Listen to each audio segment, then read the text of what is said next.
Some 177 employees received awards after rendering 25 and more years of service in the Cebu provincial government.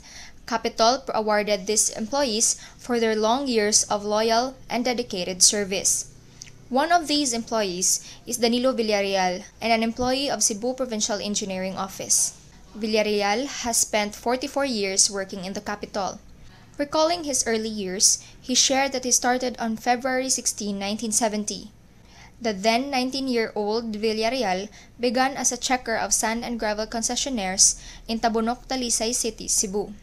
In 1972, he became a tool keeper at the Provincial Motor Pool, and after a while, he was transferred to the heavy equipment section.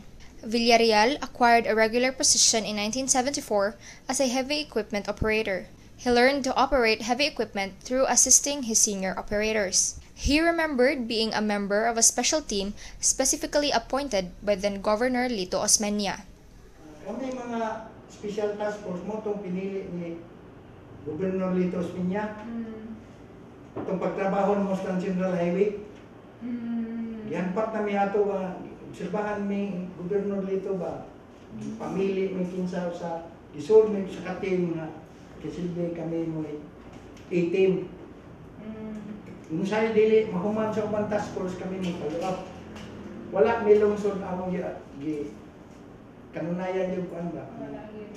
Ang amo ato, kung sa'yo lungsod kay doon na may actually kaming schedule sa atong regular task force every one month na sila ng lungsura balhin na sa kanilang lungsod.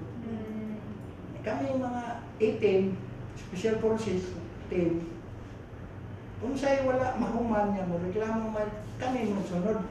Kami may motiwas. When heavy equipment were sold, operators were delegated to complete other tasks. Now, he drives the service car of Provincial Engineer Hector Hamora. Villarreal further recalled receiving his salary of 6 pesos a day quarterly. Kunya, kapat rami, siluan sa katuig. Mag-session na sila every quarter. Yang among budget at tumanisigutan sa session, hindi ka-approve, makikubra na to.